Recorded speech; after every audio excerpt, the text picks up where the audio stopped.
कहते हैं एक बार पूर्व प्रधानमंत्री अटल बिहारी वाजपेयी ने कांशी राम जी को राष्ट्रपति बनने का प्रस्ताव दिया था, लेकिन मान्यवर कांशी राम ने यह प्रस्ताव ठुकरा दिया। उन्होंने कहा कि वो राष्ट्रपति नहीं बल्कि प्रधानमंत्री बनना चाहते हैं। जिसकी जितनी संख्या भारी उसकी उतनी हिस्सेदारी का नारा देने वाले कांशी राम सत्ता को दलितों की चौखट तक लाना चाहते थे। वे राष्ट्रपति बनकर चुपचाप अलग बैठने के लिए तैयार नहीं हुए, लेकिन वाजपेयी ने कांशी राम को राष्ट्रपति क्यों बनाना चाहा? वाजपेयी ऐसा क्यों चाहते थे कि अगर कांशी राम राष्ट्रपति बन जाएंगे तो उनके लिए आसानी होगी? राजनीति में जब किसी की बहुत ज्यादा तारीफ की जाती है या उसे खुश किया जाता है तो जानकार मान लेते हैं कि उस आदमी का कद घटने वाला है।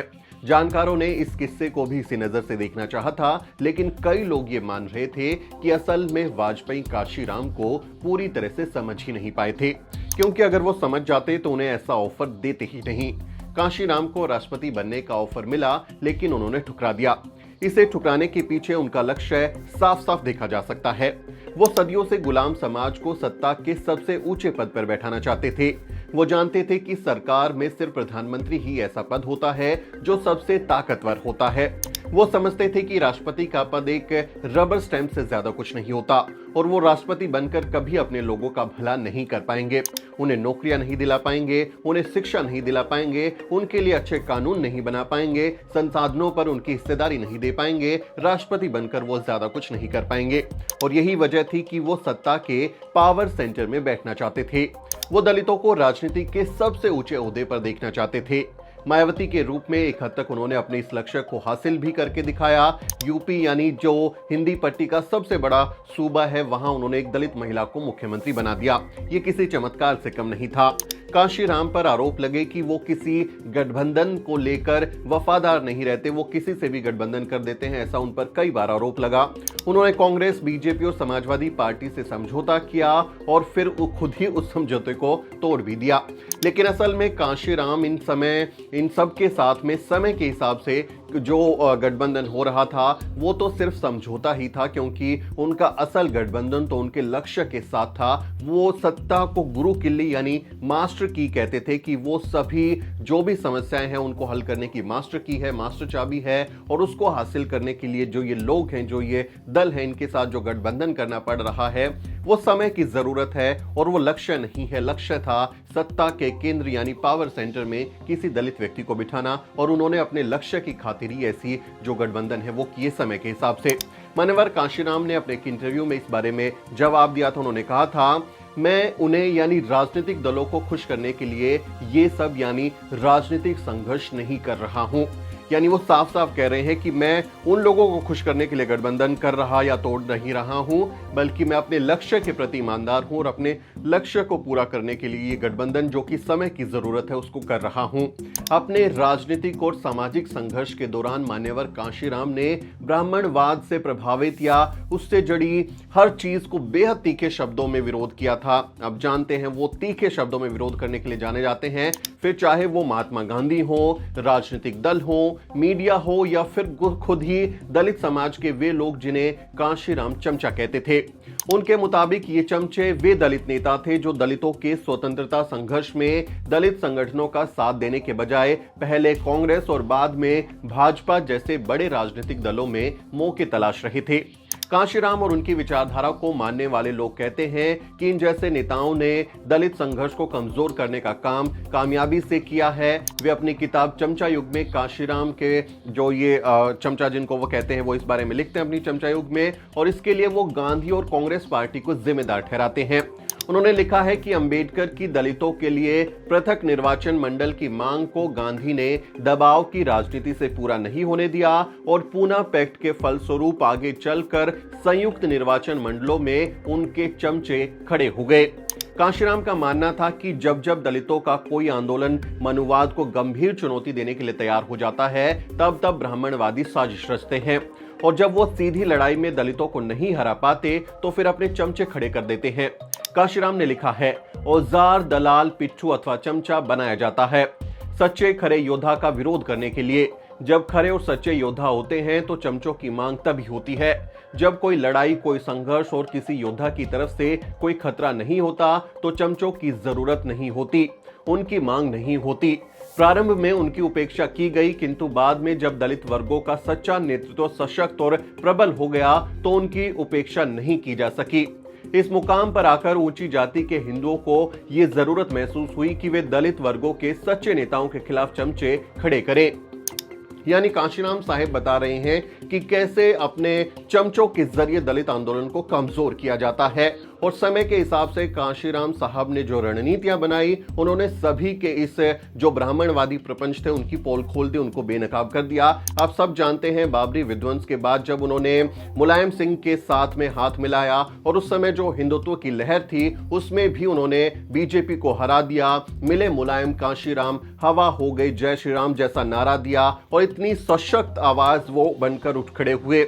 बाद में जब मुलायम सिंह के साथ गठबंधन टूटा, बीजेपी के साथ गठबंधन हुआ, तो वाजपेयी ने बाद में ये कहा, आप उनका बयान देख सकते हैं कि हमने एक कांटे से दूसरे कांटे को निकाला और फिर दोनों कांटों को फेंक दिया। यानी मुलायम सिंह और कांशीराम को एक दूसरे का विरोधी, यानी दलित और ओबीसी को एक दूसरे का विरोधी बनाया और फिर सवर्णों की हिंदुत्व की भावना को आगे बढ़ाया। ये बात वाजपेयी के बयान से आप समझ सकते हैं। और यही वो वजह थी कि वो जब कांशीराम का कद बड़ा होने लगा तो वो उन्हें राष्ट्रपति पद बनाकर, राष्ट्रपति का पद देकर चुप कराना चाहते थे कि आप राष्ट्रपति बन जाइए, मौज लीजिए, राष्ट्रपति भवन में घूमिए, ताकि दलित आंदोलन कमजोर हो जाए और दलितों को सत्ता से दूर रखा जा सके। और जो रबर स्टैंप, यानी आप जैसे देखिए रामनाथ कोविंद को दलित होते हुए या फिर द्रौपदी मुर्मू को आदिवासी होते हुए उन्होंने राष्ट्रपति बनाया, उससे कितना बदलाव हुआ है उसका अंदाजा आप लगा सकते हैं। और यही वजह थी कि मान्यवर कांशीराम साहब ने वो राष्ट्रपति पद ठुकरा दिया। उन्होंने कहा कि मैं सत्ता में जाऊंगा तो प्रधानमंत्री बनूंगा, राष्ट्रपति में नहीं बनना चाहता। आपको उनके थोड़े जीवन के बारे में बता देते हैं कि कैसे वो बाबा साहब के प्रति अपना रुख करते हैं। 1958 में वो ग्रेजुएशन करने के बाद पुणे में डीआरडीओ में बतौर सहायक वैज्ञानिक काम करते हैं। वो एक बड़े अफसर के तौर पर वहां से काम शुरू करते हैं और इसी दौरान डॉक्टर अंबेडकर की जयंती पर सार्वजनिक छुट्टी को लेकर एक संघर्ष होता है। जो दीना भाना है उनके साथ संघर्ष होता है और छुट्टी नहीं देती, जिसके बाद बाबा साहब डॉक्टर अंबेडकर की जयंती को मनाने को लेकर जब वो अड़ जाते हैं तो फिर उन्हें नौकरी छोड़नी पड़ती है। और मान्यवर कांशीराम साहेब दीना भाना और डीके खोपड़े के साथ में मिलकर वो लोग अपने मिशन को आगे बढ़ाते हैं। उन्होंने नौकरियों में लगे अनुसूचित जातियों, जनजातियों, पिछड़े वर्ग और अल्पसंख्यकों के साथ मिलकर backward and minority communities employees federation यानी बामसेफ की स्थापना की। ये संगठन आज भी सक्रिय है और देश भर में दलित जागरूकता के कार्यक्रम आयोजित करता है, लेकिन दर्जन भर टुकड़ों में बंट चुका है। 1981 में कांशीराम साहब ने दलित शोषित समाज संघर्ष समिति की शुरुआत की थी, जिसे DS4 का नाम दिया जाता है, और 1984 में बहुजन समाज पार्टी यानी BSP का गठन किया। और आगे चलकर उन्होंने मायावती जी को उत्तर प्रदेश की पहली दलित महिला मुख्यमंत्री बना दिया। ये बहुत बड़ी बात है भारत की राजनीति में, जिसमें जाति प्रधानता है, जहां जातियों से बहुत कुछ तय होता है, वहां एक दलित महिला का सबसे बड़े सूबे की मुख्यमंत्री बन जाना अपने आप में किसी बहुत बड़े चमत्कार के जैसा था। ऐसा देश में पहले कभी नहीं हुआ था कि इतने बड़े सूबे में कोई दलित व्यक्ति मुख्यमंत्री बना हो। इस पूरे सफर में कांशीराम साहब ने लाखों लोगों को अपने साथ जोड़ा। इसके लिए सैकड़ों किलोमीटर साइकिल दौड़ाई, उन्होंने साइकिल यात्रा की, पैदल मार्च किए, मीलों पैदल चले। ऐसे भी मौके आए जब उन्होंने फटी कमीज पहनकर भी दलितों की अगुवाई की। उन्हें ज्यादातर नीली या फिर सफेद कमीज के अलावा शायद ही किसी और रंग के कपड़े में देखा गया हो। बहुत ही सादा जीवन था उनका। 90 के दशक के मध्य तक मान्यवर कांशीराम साहिब की जो हालत है वो थोड़ी बिगड़ने लगी थी, क्योंकि वो दिन रात मेहनत कर रहे थे, लगातार आंदोलन कर रहे थे, यात्राएं कर रहे थे, लोगों से मिल रहे थे और स्वास्थ्य उनका बिगड़ता जा रहा था। वो हेल्थ पर उस तरह से ध्यान नहीं दे पा रहे थे। उन्हें शुगर के साथ साथ ब्लड प्रेशर की भी समस्या हो गई थी और 1994 में उन्हें दिल का दौरा पड़ा था। बहुत ज्यादा स्ट्रेस में रहते थे, जिससे उनको हार्ट अटैक आ गया और फिर 2003 में उन्हें ब्रेन स्ट्रोक हो गया था। और ब्रेन स्ट्रोक होने के बाद उनकी पूरी की पूरी जो लड़ाई थी वो रुक गई और वो आंदोलन से परे हो गए, क्योंकि शरीर उनका साथ नहीं दे रहा था।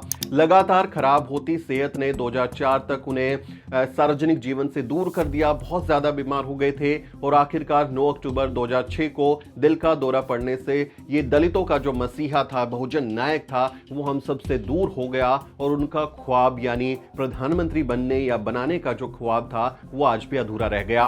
वो एक दलित प्रधानमंत्री बनाना चाहते थे, लेकिन उनके जाने के बाद भी उनका ये सपना पूरा नहीं हो पाया है। मान्यवर कांशीराम ने केवल एक व्यक्ति के लिए कुछ नहीं किया, उन्होंने उस व्यक्ति को कुछ भी नहीं दिया और वो व्यक्ति थे खुद। यानी उन्होंने अपने लिए कभी कुछ नहीं किया, कभी कोई संपत्ति नहीं जुटाई, कभी कोई परिवार नहीं बनाया, कभी कोई ऐशो आराम की जिंदगी नहीं जी और वो अपने लिए कुछ भी छोड़कर नहीं गए। घर छोड़ने से पहले अपने परिवार के लिए वो एक चिट्ठी जरूर छोड़कर गए थे। इसमें उन्होंने लिखा था, अब कभी वापस नहीं लौटूंगा। और वे सच में कभी नहीं लौटे। वो कभी अपने घर नहीं गए, न घर बसाया और न ही कोई संपत्ति बनाई। परिवार के सदस्यों की मृत्यु पर भी वे घर नहीं गए। जब परिवार के लोगों की मौत हो गई तब भी वो अपने घर नहीं गए। इतना डेडिकेशन था समाज के लिए कि मैं परिवार के पास जाऊंगा ही नहीं, अब मुझे सिर्फ समाज के लिए काम करना है। परिवार के लोग भी जब कभी उनसे मिलने आए तो उन्होंने मना कर दिया, उनको लेने के लिए भी आए तो जाने से मना कर दिया। उनकी माँ भी आई थी तब भी उन्होंने मना कर दिया कि मैं अब नहीं आऊंगा उस घर में, अब ये समाज ही मेरा घर है और इसी के लिए मुझे काम करना है। दुनिया में ऐसे राजनीतिक व्यक्तित्व विरले ही हुए हैं। बहुत रेयर आपको देखने को मिलेगा कि ऐसे व्यक्ति जिसमें इतना समर्पण हो, इतना त्याग हो, वो व्यक्ति अपने समाज के लिए आ गया हो। ऐसे उदाहरण बहुत कम आपको देखने को मिलेंगे जिन्होंने अपने संघर्ष से वंचितों को फर्श से अर्श तक पहुंचाया लेकिन खुद के लिए कभी कुछ नहीं किया। कांशीराम जी ऐसी ही एक मिसाल हैं। अगर वाजपेयी के ऑफर को मानकर वो राष्ट्रपति बन जाते तो मजे की जिंदगी जीते, हर तरह का ऐशो आराम उन्हें मिलता, लेकिन उन्होंने राष्ट्रपति भवन की शाही बग्गी की जगह साइकिल को चुना और अपने लोगों को जगाने का काम किया। बाबा साहिब के कारवां को आगे बढ़ाते हुए बहुजनों को राजनीतिक रूप से एक ताकत के तौर पर स्थापित किया। ऐसे महानायक को हम सलाम करते हैं। मान्यवर कांशीराम की जिंदगी पर, उनके काम पर आधारित ये वीडियो आपको कैसा लगा, इस पर अपनी राय दें। आप मान्यवर के बारे में अगर और कुछ बातें जानते हैं तो कमेंट करें। आपसे अपील है कि बहुजन मीडिया को ताकतवर बनाएं। आप हमारी आर्थिक मदद कर सकते हैं, आप इस QR कोड को स्कैन कर सकते हैं, इसके जरिए आप हमें डोनेशन भेज सकते हैं और ज्यादा डिटेल्स आपको हमारे डिस्क्रिप्शन बॉक्स में भी मिल जाएगी। अगर आपको स्वतंत्र अम्बेडकरवादी पत्रकारिता करने वाले मीडिया संस्थान स्थापित करने हैं तो थोड़ी सी आपको मदद जरूर करनी पड़ेगी। आपसे अपील है कि हमारे चैनल को सब्सक्राइब करें, हमें तमाम सोशल मीडिया हैंडल्स पर फॉलो भी जरूर करें। मेरा नाम सुमित चौहान है और इस वीडियो स्टोरी में मेरी मदद कर रहे हैं मेरे सहयोगी मोहित। अगले किसी वीडियो में मुलाकात होगी दोस्तों, तब तक आप देखते रहिए द न्यूज़ वीक।